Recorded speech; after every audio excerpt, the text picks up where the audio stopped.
Kota Denpasar sebagai ibu kota Provinsi Bali meski penduduknya sudah heterogen, namun toleransi antar umat beragama tetap dijunjung tinggi. Seperti di Desa Ubung Kaje, pelaksanaan Nyepi selama ini sudah berjalan dengan baik dan penuh toleransi.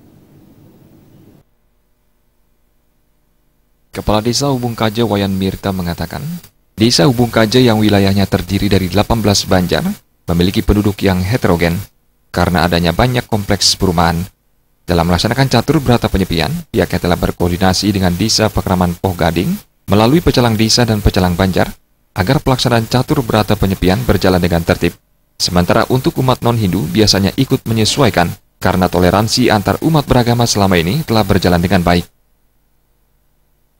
Sejauh ini mungkin kondisi masyarakat kami, kita sudah mulai nilai dari tahun ke tahun cukup ada peningkatan. Nah, jadi ketika dulu jujur biasanya diwarnai dengan anak-anak ketika jalanan sepi, kadang-kadang anak-anak main bola.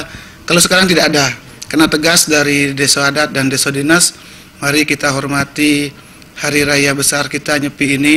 Kalau kita tidak kita siapa lagi? Itu sebagai contoh dengan umat-umat lain yang juga menghargai hari raya Nyepi kita itu dengan tidak atau menggelar catur berata penyepian itu.